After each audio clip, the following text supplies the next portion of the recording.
दर्शकवृन्द नमस्कार। AP talk टाइमको यो नयाँ अध्यायमा हार्दिक स्वागत छ। म मोहराज शर्मा। आज शनिबार, यहाँलाई अवगत छ, शनिबारीय श्रृङ्खलामा हामी विशेष गरेर नेपाली वाङ्मयका विभिन्न पक्ष, पाटा र आयाममा केन्द्रित रहेर यससँग सम्बन्धी लेखक, स्रष्टा, सर्जक अथवा विभिन्न आयाम क्षेत्रका व्यक्तित्वसँग संवाद गर्ने गर्छौँ। आजको श्रृङ्खला अलिक फरक हुनेछ नियमित श्रृङ्खलाभन्दा। आज हामी विशेष गरेर नेपाल भन्दा बाहिर अथवा भारतमा रहेका नेपाली भाषी, त्यहाँको नेपालीपन, नेपाली जीवनशैली, नेपालीत्व कसरी बाँचेको छ भन्ने बारेमा केन्द्रित हुनेछौँ। आज अगस्त 20 तारिखलाई भारतका आसाम, पश्चिम बङ्गाल, सिक्किम, मेघालय, मणिपुर, त्रिपुर लगायत क्षेत्रमा भाषा दिवसको रूपमा मनाइने गरिन्छ। किनभने वर्षौँ लामो भाषिक आन्दोलन पछाडि भारत सरकारले सन् 1992 अगस्त 20मा संविधानको 8औं अनुसूचीमा नेपाली भाषालाई समेटेको दिनको अवसरमा, सन्दर्भमा चाहिँ भारतमा रहेका नेपाली भाषीहरूलाई आजको दिनलाई अर्थात् यो अगस्त 20 तारिखलाई विशेष उत्सवको रूपमा मनाउने गर्छन् नेपाली भाषीहरूले। त्यसो त नेपाली साहित्य र भारतमा रहेका नेपालीहरूको साहित्य मात्रै नभएर त्यहाँको हाम्रो वाङ्मयिक सम्बन्ध पनि निकै प्रगाढ छ, लामो इतिहास बोकेको छ। आज हामी यिनै सन्दर्भमा रहेर कुराकानी गर्नेछौँ।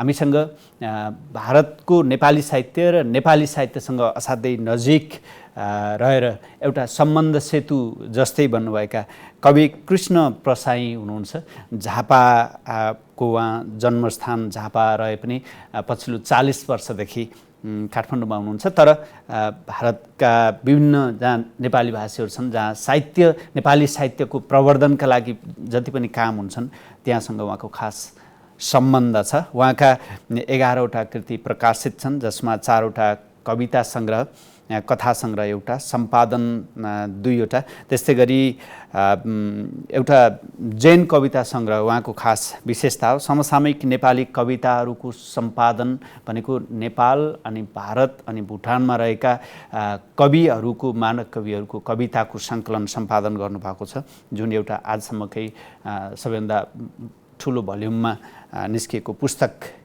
मानिन्छ। यिनै सेरोफेरोमा आज हामी रहेर संवाद गरेर अर्को एउटा कुरा चाहिँ उहाँको यो घामको वर्षा भन्ने कविता कृति 24वटा भाषामा चाहिँ अनुवाद भएको छ। यसमा पनि हामी प्रवेश गर्नेछौँ। स्वागत छ यहाँलाई। नमस्ते। सबैभन्दा पहिले त हामी यो सन्दर्भ चाहिँ यो अगस्त 20बाटै जाउँ।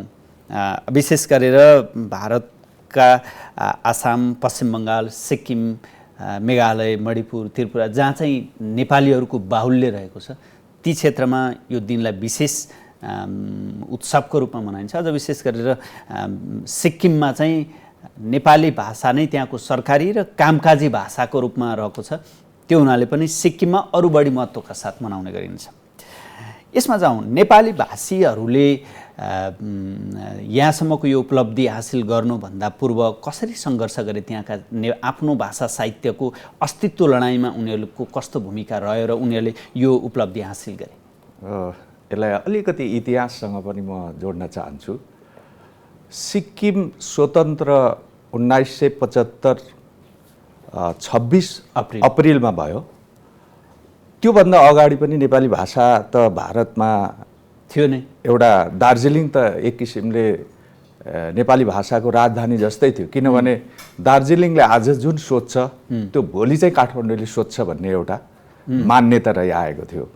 र त्यस ताकाका सुदपाभन्दा पनि अघि, हजुर, त्योभन्दा पनि अघि, र सुदपा, सूर्यविक्रम ग्यावाली, पारसमणि प्रधान, धरणीधर कोइराला जस्ता मूर्धन्य नेपाली साहित्यका व्यक्तित्वहरूले नेपाली भाषाको अभिवृद्धि दार्जिलिङबाटै गरेका हुन्। त्यस पछाडि 2008-9 सालतिर नेपालबाट देवकोटा, सम र लेखनाथ पौड्याल उहाँ दार्जिलिङको भिजिटमा जानुभएको थियो, होइन?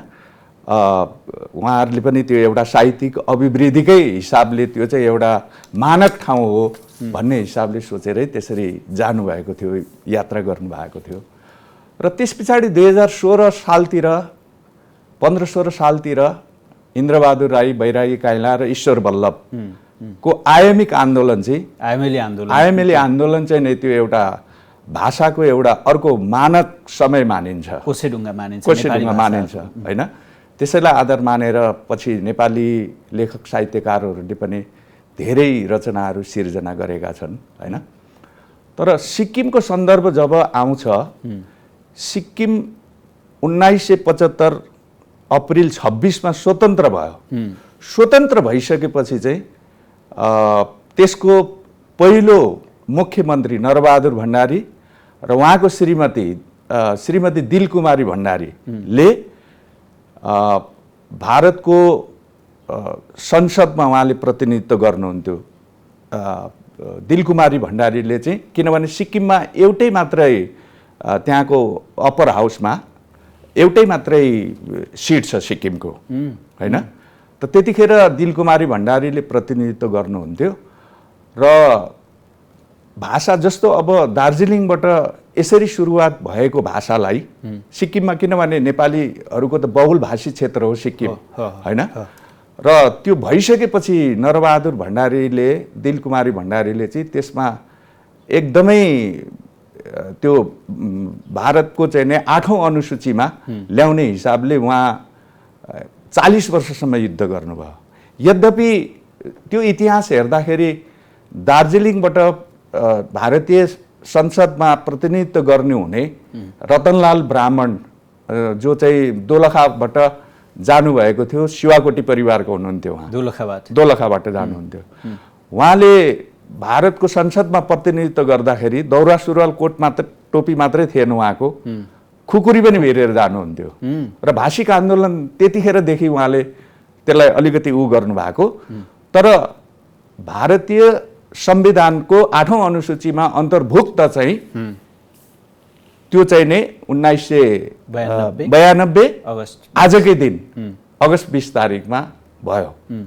र अब भर्खरै अस्ति हामी भानु जयन्तीको दिन नेपालबाट प्रतिनिधित्व गरेर हाम्रो प्रज्ञा प्रतिष्ठानको उपकुलपति जगमान गुरुङ, डाक्टर जगमान गुरुङ, ममिला जोशीजी, अशेष मल्लजी र म, हामी 4 जना एउटा नेपालको प्रतिनिधित्व गरेर उहाँहरूको निमन्त्रणामा गएका थियौँ। र त्यहाँ सबै जाने साथीहरू यसरी चकित हुनुभयो कि भानु जयन्तीलाई उहाँले एउटा भाषाको मात्रै होइन, एउटा राष्ट्रिय एकताको रूपमा पनि भानु जयन्तीलाई उहाँहरूले मनाएको हामीले देख्यौँ है। र त्यो दिन त्यहाँ चाहिँ नै सार्वजनिक रूपमा बिदा गरियो र सबै सांसदहरू, मन्त्रीहरू सबै उहाँहरू दौरा सुरुवाल कोट टोपीमा उहाँहरू देखिनुहुन्थ्यो। त्यहाँबाट आउनुभएका एकजना कविसँग केही यस्तै संवादमा उहाँले भन्नुभएको थियो, भानु जयन्ती हाम्रो बडा दशैं जस्तै हो। बडा दशैं जस्तै रहेछ त्यहाँ, किनभने म पनि दार्जिलिङमा त भानु जयन्तीको समयमा म गएको थिएँ, तर सिक्किममा चाहिँ यसै पटक जाँदाखेरि हामी त चकित भयौँ। किनभने त्यहाँ त यस्तो हिसाबले उहाँहरूले मनाउनु हुँदो रहेछ, हामीले कल्पनाभन्दा बाहिरको उहाँहरूको त्यो देखियो एक्टिभिटिज, भाषिक, साहित्यिक, पहिरनको हिसाबमा पनि उहाँहरूले दौरा सुरुवाललाई त्यसरी प्रायोरिटी दिनुभएको थियो। त्यसरी चाहिँ नेपालमा पनि दिएको देखिएन। र त्यहाँ चाहिँ नै उहाँहरूले भाषाको त यति धेरै एउटा त्यो राष्ट्रिय एकताको रूपमा भाषालाई मान्नु हुँदो रहेछ उहाँले, भानु जयन्तीको दिनलाई। कला, भाषा, संस्कृति, सभ्यता, परम्परा यहाँभन्दा पनि जीवन्त छ। त्यति साह्रो चाहिँ नभनौँ, किनभने मलाई त कस्तो लाग्छ भने भाषाको हिसाबमा, शुद्धताको हिसाबमा दार्जिलिङभन्दा सिक्किम धेरै शुद्ध छ है। र कला, संस्कृति आदि जीवन्त राख्ने कुरामा चाहिँ आसाम र बर्मा हो जस्तो लाग्छ मलाई। यद्यपि सिक्किमलाई हामीहरूले अन्यथा लिन मिल्दैन, किनभने जुन राज्यले आफ्नो भानु जयन्तीको दिनलाई चाहिँ उसले एउटा जयन्तीको रूपमा, उत्सवको रूपमा मनाएर, एउटा भाषिक सारा कुराको एउटा मानक रूपमा मनाएर उनीहरूले चाहिँ प्रतिनिधित्व गर्छन् होइन। अनि अब यो आजको दिनलाई भाषा दिवसको रूपमा यसरी मान्छन्, नेपाली भाषा दिवसको रूपमा। अनि सार्वजनिक रूपमा विदा पनि गर्छन् भने त्यो त चान्चने कुरो होइन नि, होइन? त्यो र अहिले चाहिँ पछिल्ला दिनहरूमा अब 3 वर्ष भयो अहिलेको त्यहाँको मुख्यमन्त्री पीएस गोले जो उहाँ चाहिँ असाध्यै धेरै लाग्नु भएको छ भाषा साहित्यको कुरामा र उहाँले यतिसम्म कुराहरू हामी जाँदाखेरि यस्तासम्म कुराहरू उहाँले प्रत्याभूति गर्नुभयो कि कोही मान्छे किताब छाप्न सक्दैन भने आउनुहोस् म छापिदिन्छु। उहाँले आफ्नो चाहिने सम्बन्धित व्यक्तिको मोबाइल नम्बर पनि टिपाउनु भयो र बराबर 2 चोटि 3 चोटि भन्नुभयो, होइन? तपाईँहरूको नाटक ल्याउनुहोस्, हामी त्यसमा चाहिने देखाउने काम गर्छौँ, होइन? र भारतभरि इभन नेपालमा पनि कमजोर त्यस्ता आर्थिक अवस्था भएका कोही लेखक कवि छन् भने तपाईँहरू आउनुहोस्, म तपाईँहरूको किताब छापिदिने प्रत्याभूति गर्छु भनेर उहाँले चाहिँ एक किसिमको प्रत्याभूति गर्नुभएको छ र भाषा र साहित्यको क्षेत्रमा धेरै नै लाग्नु भएको छ उहाँ। हामीले त्यो महसुस गर्यौँ। त्यसो त 1961मा पश्चिम बङ्गाल सरकारले नेपाली भाषालाई आधिकारिक भाषाको रूपमा त्यसले घोषणा गरेको थियो। त्योभन्दा पहिला चाहिँ 1911मा इलाहाबाद विश्वविद्यालय अनि 1921मा कलकत्ता विश्वविद्यालयले नेपाली भाषालाई पाठ्यक्रममा समावेश गरेका थिए। त्यस्तै गरी उत्तर बङ्गाल अनि बनारस हिन्दू विश्वविद्यालयमा त्यति बेला नै विद्यावारिधीसम्म नेपाली भाषा पढाइने त्यो भनौँ न त्यो सुरुवात भएको थियो। अहिले पछिल्लो समय चाहिँ त्यहाँ चाहिँ पाठ्यक्रम नयाँ पुस्तासँग जोडिने कुरा हुन्छ। अहिले विद्यालय त अथवा त्यो भाषाको प्रवर्धनका लागि भएका अन्य कामहरू के देख्नुभयो तपाईँ त्यहाँ पुग्दा? होइन, संस्कृतिको पनि त्यत्तिकै छ। अब भाषाको त तपाईँलाई मैले भर्खर भनिगएँ, होइन? यति धेरै र यो भानु जयन्तीको दिन सिक्किम सरकारले भारतभरिका मात्रै होइन नेपाली भाषा बोल्ने संसार एसियन मुलुकका संसारभरिका को उहाँहरूको चाहिँ अर्को योजनामा रहेछ। यो पालि चाहिँ नै उहाँहरूले बर्माबाट र चाहिँ नै थाइल्यान्डबाट पनि प्रतिनिधित्व बोलाउनु भएको थियो। नेपाली भाषी सबै आफैले खर्च बियर गरेर उहाँको, है? र नेपालबाट हामी 4 जना थियौँ र भारत सम्पूर्ण प्रत्येक प्रान्तबाट 40 जना उहाँहरू हुनुहुन्थ्यो र एउटा रात्रि भोजमा मुख्यमन्त्री आफैले यी सब कुराहरूको ऐलान गर्नुभयो त्यहाँ कि भाषा साहित्य तपाईँहरूको कुनै त्यस्तो किसिमको समस्या छ भने म छपाइदिन्छु, मलाई सम्पर्क गर्नुहोस् भनेर उहाँले प्रत्याभूति गर्नुभयो। राज्य तहबाट पनि, राज्य तहबाट, सरकारी तहबाट उत्तिकै त्यो दिगो योजना सहितका कार्यक्रम छन्। नागरिक स्तरबाट पनि उत्तिकै त्यो प्रवर्धनका लागि काम भइरहेछ। एउटा के हुँदो रहेछ भने त्यो राज्य चलाउने मान्छेसँग पनि एउटा सरोकार राख्दो रहेछ यस्तो कुराहरू, होइन? को मान्छे आयो र के गर्यो भने जस्तो। तर सिक्किममा चाहिँ अब प्राय सबै एउटा नेपाली भाषालाई माया गर्ने नै मुख्यमन्त्रीहरू आए, होइन, यस दौरानमा। तर अहिले पछिल्लो हिसाबमा चाहिँ अहिलेको जुन त्यहाँको मुख्यमन्त्री हुनुहुन्छ पीएस गोले साहब, उहाँ चाहिँ आक्रामक हिसाबमा लाग्नु भएको छ। भाषा साहित्यको कसरी उन्नति प्रगति हुन्छ सिक्किमबाट भन्ने हिसाबमा आक्रामक हिसाबमा लाग्नु भएको छ। यद्यपि सिक्किममा 11वटा भाषाहरू बोलिन्छन्, होइन, भोटे, लाप्चे लगायत, होइन। तर नेपाली मूलका जति नेपाली जस्तो अब राई, लिम्बू, गुरुङ, मगर, तामाङ, होइन, ती चाहिँ नेपाली नै बोल्छन् त्यहाँनेरि। उनीहरूको आफ्नो भाषा होइन, आफ्नो मातृभाषा होइन, नेपाली भाषा बोल्छन् त्यहाँ। राई, गुरुङ, लिम्बू, मगर सबै नेपाली भाषा बोल्नुहुन्छ उहाँहरूले सबैले, है। अनि यद्यपि त्यहाँ चाहिँ नि अब अङ्ग्रेजी पनि, हिन्दी पनि आदि इत्यादि अरू 11 भाषाहरू बोलिन्छ, होइन। तर नेपाली मूलकाहरूले सबैले चाहिँ नेपाली भाषा नै बोलिन्छ। जस्तै हामीले प्रसङ्ग उठान गऱ्यौँ त्यहाँको भाषिक आन्दोलनले कसरी सार्थकता पायो, त्यस पछाडि नेपालसँगको सम्बन्ध साइनो जस्तो सुदपा, त्यस पछाडि चाहिँ हामीले जुन त्यस पछाडि जस्तै देवकोटा सम जाँदा त्यस पछाडिको आइएमएलए आन्दोलनको सन्दर्भमा त्यहाँ पुग्दाको त्यो विरासत जसले नेपाली साहित्यलाई गरुङ्गो बनाउनको लागि, त्यो एकदमै झटिलो बनाउनको लागि ठुलो योगदान छ। त्यो सम्बन्ध साइनो एउटा अतुल्य छ। त्यो अहिले पछिल्लो समय कस्तो छ? अहिले पछिल्लो समय तपाईँको हेर्नुहुन्छ भने जस्तो त्यतिखेरका मानक व्यक्तित्वहरू थिए, मानक व्यक्तित्वहरू भन्नाले जस्तो लैनसिंह बाङदेल भए, अमर गुरुङ भए, गोपाल योन्जन जस्ता मान्छेहरू भए होइन, र आसामबाट एकजना विपिन देव ढुङ्गेल जस्ता मान्छेहरू भए। राजा महेन्द्रले उहाँहरूलाई बोलाउनु भएको थियो होइन, र त्यस मानक व्यक्तित्वहरू यता आइसकेपछि साहित्यको हिसाब आदि इत्यादि चाहिँ नै दार्जिलिङमा गोर्खाल्यान्ड आन्दोलनपछि केही मत्थर भएको अवश्य नै हो। त्योभन्दा अगाडि काठमाडौँले पनि, नेपालले पनि दार्जिलिङलाई हेर्थ्यो। धेरै मानक व्यक्तित्वहरू त्यो समयमा जन्मिएका थिए दार्जिलिङमा। तर यो गोर्खाल्यान्ड आन्दोलनपछि चाहिँ त्यहाँको भाषिक साहित्यिक अलिकति खस्केर गएको हो कि भन्ने मेरो आफ्नो बुझाइ हो होइन। सिक्किममा चाहिँ अब भाषा साहित्यप्रति लागि पर्ने शासक वर्ग नै भएको हुनाले सिक्किममा चाहिँ अलिकति फस्टाएर गयो। यद्यपि पश्चिम बङ्गालमा अरू पनि ठाउँहरू छन्, आसामका अरू पनि ठाउँहरू छन्, मणिपुरका, मेघालयका होइन, भनौँ न होइन। जस्तो पहिला साहित्यिक हिसाबमा कुरा गर्ने हो भने सिलोन एउटा उर्वर ठाउँ थियो कुनै बेला भाषा साहित्यको होइन। त्यहाँबाट पनि नेपालीहरू अब पलायन भएर अर्कैतिर नेपालतिरै आउनुभयो अथवा अरू प्रान्ततिर बसाइ सर्नुभयो। त्यति धेरै छैनन् अहिले कविहरू सिलोनतिर। जस्तै राज्य तहबाटै त्यो नेतृत्व तहमा रहेका व्यक्तिहरूको चेत अथवा उनीहरूको कुन पृष्ठभूमि भन्नेले नै काम गर्छ भनेर भन्नुभयो, त्यहाँ त्यो देखियो होइन। अहिलेको मुख्यमन्त्री आफै, उहाँ आफै रचनाकार हो, गीतहरू लेख्नुहुन्छ अनि उहाँले आफ्नै साहित्यहरू उहाँको छ।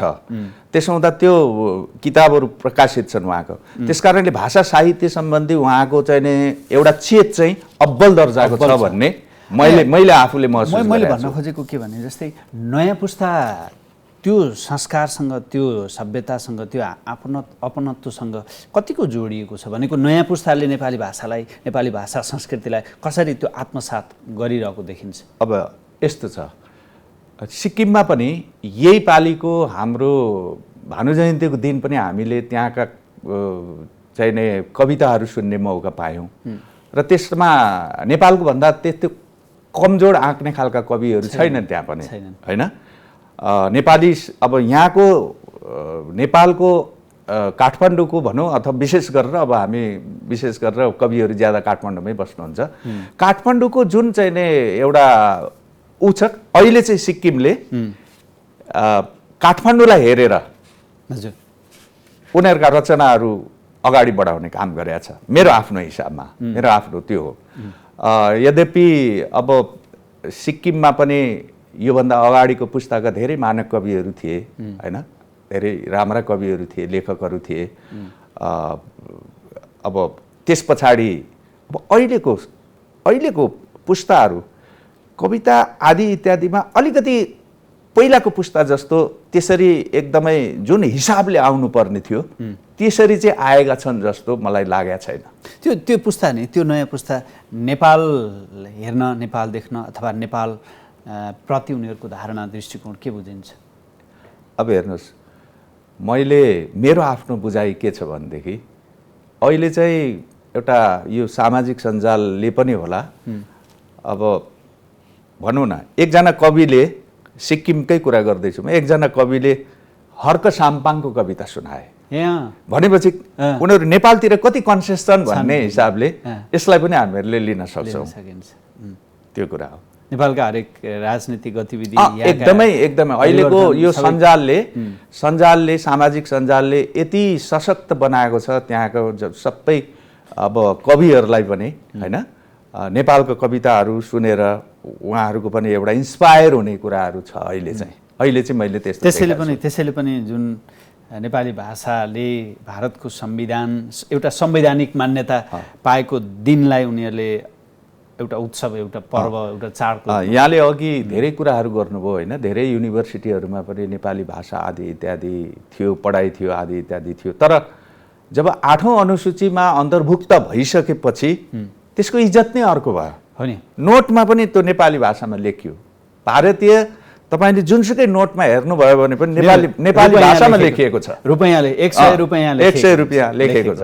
नोटमा समेत हाम्रो नेपाली भाषा नेपाली भाषाको छ। हेर्नुहोस्, अनि त्यो हुँदाखेरि त्यो चाहिँ नि एउटा राष्ट्रिय मान्यता प्राप्त भइसकेपछि अब अहिले त हेर्नुहोस् पुरस्कारहरू पनि धेरै त्यहाँ चाहिँ नि विभिन्न राज्यबाट, जस्तो नेपाली नै भनौँ न, अब जस्तो लीलबहादुर छेत्रीले गत वर्षको प्रज्ञा प्रतिष्ठान पुरस्कार पाउनुभयो। उहाँले चाहिँ त भारतको सबैभन्दा ठुलो मानिने पद्मश्री नै पाउनुभयो गत वर्ष। त्यो नेपालीको लागि एउटा गर्व भयो। त्यसरी पद्मश्री पाउने नेपालीहरू बङ्गालमा पनि छन्, सिक्किममा पनि छन् होइन, पाएका हुन् अगाडि, बङ्गालमा पनि छन् र छन् धेरै। तर एउटा स्वच्छन्द हिसाबमा अगाडि लागेर गरौँ भन्दाखेरि चाहिँ मैले देखेको भेटेको चाहिँ अहिले नेपाली भाषाको लागि सिक्किम नै हो। सिक्किम नै हो, किनभने त्यहाँको शासक, त्यहाँको प्रधान मुख्यमन्त्री नै नेपाली भाषा साहित्य सम्बन्धी यति सचेत र यति सशक्त रूपमा उत्रिएपछि सबै मान्छेहरूलाई पनि एउटा के भयो भने ओहो, भाषा साहित्य भन्ने यस्तो चिज रहेछ, हामीले जोगाउनु पर्ने रहेछ, जग रहेछ, हाम्रो अस्तित्व रहेछ। किनभने यस्तो थियो नि त, जहाँ माइनोरिटी कमिटी हुन्छ त्यहाँ अस्तित्वको जहिले पनि भाषा, संस्कृति, साहित्य आदि जहिले पनि अस्तित्वको सङ्कट हुन्छ।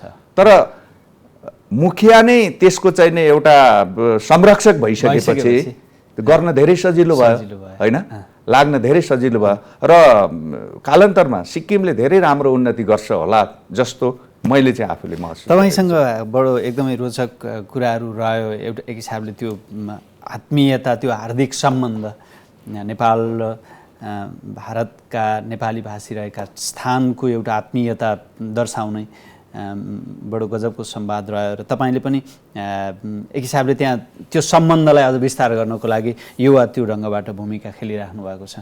तपाईँको आफ्नै कृति छन्, यति धेरै 11वटा कृति छन्, लेखनमा उत्तिकै अब्बल हुनुहुन्छ। तपाईँको यो घामको वर्षा 24वटा भाषामा अनुदित छ, जुन चाहिँ सायद नेपाली साहित्यमा यो पहिलो कृति होला धेरै भाषामा अनुदित हुने। पहिलो एकदम निश्चित हो। के छ यसमा पाठकले, कविता पढ्न रुचाउनेले यसमा के पाउँछन् र त्यति धेरै भाषामा फैलिनु पर्यो? अब यो एउटा अलिकति म सानो कथा भन्छु। म कोरिया, म संसारको धेरै मुलुकहरू घुमेको छु र पटक म धेरै मुलुकहरू भ्रमण गरेको छु र भ्रमण गर्ने क्रममा मेरो यात्रा साहित्य पनि छ, अनुभूतिका छालहरू भन्ने, त्यसमा मैले धेरै कुराहरू गरेको छु। र कोरिया बसाइको क्रममा त्यहाँको महाकवि को हुन् भन्नेले चाहिँ एउटा जैन दर्शनसँग सम्बन्धित जैन कविताहरू लेख्थे। उहाँका 180वटा जैन पुस्तकहरू छन् र उहाँको त्यो कविता पढिसकेपछि मलाई के लाग्यो भने ओहो, यो त यस्तो राम्रो रहेछ, यस्तो मृत्युचेत भएको, जीवनचेत भएको यस्ता कविताहरू रहेछन्, छोटा छोटा सठिक हिसाबमा सूत्र शैलीका। अनि हामीले पनि लेख्दाखेरि कसो होला भन्ने हिसाबले मैले अगाडि बढेँ र एकजना ब्रदर एन्थोनी भन्ने त्यहाँको सेगक युनिभर्सिटीमा इमिरेट्स प्रोफेसर हुनुहुन्छ, उहाँ बेलायती नागरिक हो। उहाँले चाहिँ नि 25वटा जैन कविता को उनका, कोरियन महाकवि को उनका 25वटा कविता सङ्ग्रह उहाँले अङ्ग्रेजीमा अनुवाद गर्नुभएको थियो। र मैले पछि के बुझेँ भने जैन भनेको त नेपालबाटै गएको रहेछ। ध्यानको अपभ्रंश रूप रहेछ जैन भनेको चाहिँ। किनभने 6औं 7औं शताब्दीमा वान वेन्चे र वेनसाङ भन्ने दुईजना चिनिया यात्रीले 6औं 7औं शताब्दीतिर लुम्बिनी र बोधगया भ्रमण गरेका थिए। करिब उनीहरू एक वर्ष जति त्यहाँ रहे र तिनीहरू रहेर फर्केर गइसकेपछि त्यो ध्यान दर्शन उनीहरूले जुन ध्यानको परम्परा उनीहरूले लिएर गए र उनीहरूले ध्यान भन्न जानेनन्, ज्याङ भने। र त्यही ज्याङ जापानमा पुगेपछि जैन भयो र त्यो गएको नेपालबाटै हो। र यो पुस्तकमा त्यो ब्रदर एन्थोनीले आफ्नो सानो लेखमा के लेख्नु भएको छ भने जैन तँलाई अब नेपालमै स्वागत छ। यसमा एक दुईवटा कविता हुन्छ, म एउटा उ गरिदिन्छु। म पहिलो कविता नै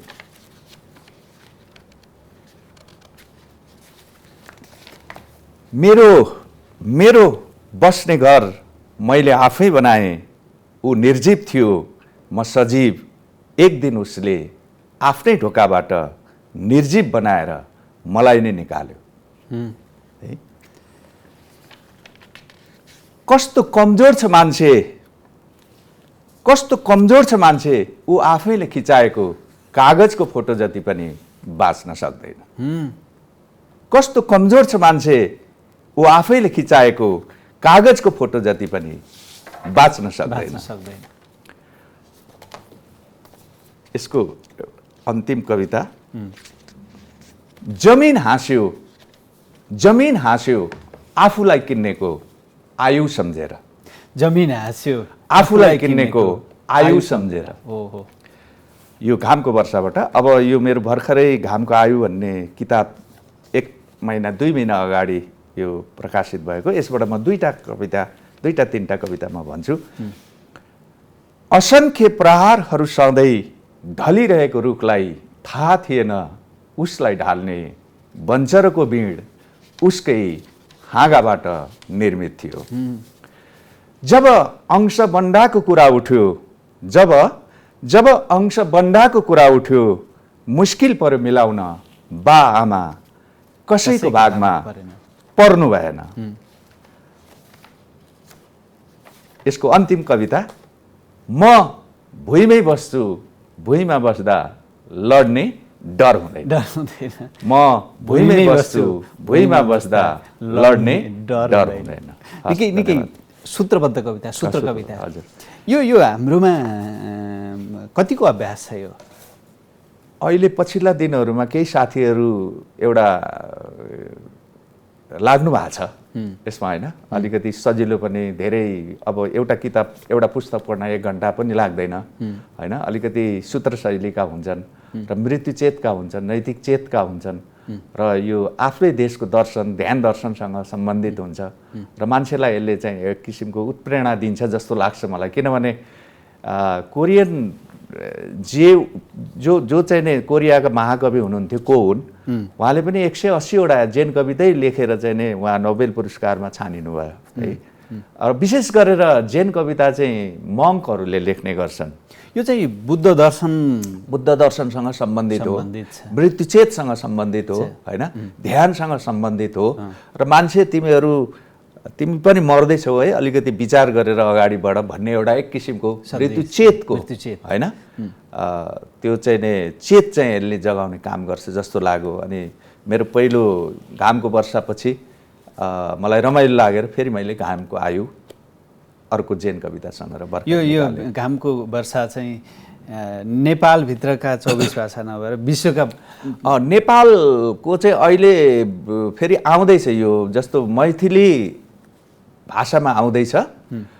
नेपालभित्र बोलिने भाषामा चाहिँ नेपाली भाषामा मात्रै हो। अरू भारतका आसामिज भयो, बङ्गाली भयो, बङ्गाली चाहिँ ढाकाबाट बङ्गलादेशबाट निस्क्यो, होइन? चिनिया भाषामा निस्क्यो, जापानिजमा निस्क्यो, जर्मनीमा निस्क्यो, बर्मिजमा निस्क्यो, अनि थाईमा निस्क्यो, लगायत 24वटा भाषामा आइसक्यो यो। तपाईँको अन्य यो साहित्यिक गतिविधि सक्रियता के छ पछिल्लो समय? हामी उत्तरार्धमा छौँ। अब यस्तो, मैले पछिल्ला दिनहरूमा अब यो साहित्य र समाजसेवालाई नै मैले आफ्नो विषय बनाएँ, होइन? अब साहित्यकै पछि लागेँ भन्दा पनि हुन्छ, होइन? पछिल्ला दिनमा म सम्पूर्ण रूपमा साहित्यमै रहेको छु। अबको बाटो नै, अबको बाटो पनि साहित्य नै हो नि। अबको बाटो पनि साहित्य नै। लक्ष्य हुन्छ नि। मैले यहाँ यतिसम्म गरेँ, अब म यहाँसँग होइन। यस्तो छ, अब मैले 400 जना कविहरूका 800वटा कविता अन्तर्राष्ट्रिय हिसाबका एउटा प्रकाशन म त्यो गर्न लागिरहेको छु, होइन? त्यो अन्तिम कलेक्सनको हिसाबमा अन्तिम हिसाबमा पुगेको छ। अरू अब यही साहित्यिक मैले चाहिँ नि जरा फाउन्डेसनसँग सम्बन्धित छु म। जरा फाउन्डेसन चाहिँ नि यस्तो संस्था हो जसले संसारका धेरै मुलुकहरूसँग साहित्यिक सांस्कृतिक कार्यक्रमहरू गरिसकेको छ, होइन? चीनसँग गर्यो, कोरियासँग गर्यो, हङकङसँग गर्यो, बङ्गलादेशसँग गर्यो, श्रीलङ्कासँग गर्यो, दुबईसँग गर्यो, होइन? धेरै भारतमा त धेरै पटक हामीहरूले प्रोग्रामहरू गरेका छौँ यो जरा फाउन्डेसनको माध्यमबाट साहित्य र संस्कृतिसँग सम्बन्धित मात्रै प्रोग्रामहरू हामीहरूले गर्ने गरेका छौँ। तपाईँको लेखन अझ विस्तारित होस्, तपाईँको साहित्य कर्म अझै फैलियोस्, शुभेच्छा शुभकामना। आज हामी बडो महत्त्वपूर्ण समय सन्दर्भमा अगस्ट 20 जसलाई नेपालीहरूले एउटा पर्वको रूपमा भारतमा मनाउने गर्छन्, त्यही सन्दर्भमा हामी केन्द्रित रहेर कुराकानी गऱ्यौँ। समय उपलब्ध गराइदिनु भयो, यसको लागि यहाँलाई धेरै धेरै धन्यवाद। यहाँलाई पनि धेरै धेरै नमस्कार, धन्यवाद। दर्शकवृन्द, आज हामी विशेष गरेर भारतमा रहेका नेपाली भाषी अथवा भारतको नेपाल भनौँ न, त्योसँग जोडिएको नेपाली साहित्य, संस्कृति, परम्परा, कला, भाषा, सभ्यताको जरो, यिनै विषयमा यिनै सन्दर्भमा केन्द्रित रहेर संवाद गऱ्यौँ। हामीसँग हुनुहुन्थ्यो कवि कृष्ण प्रसाई। उहाँसँगको संवादसँगै आजको लागि एपी टक टाइमको समय सकिएको छ। एपी1 हेर्दै गर्नुहोला। नमस्कार।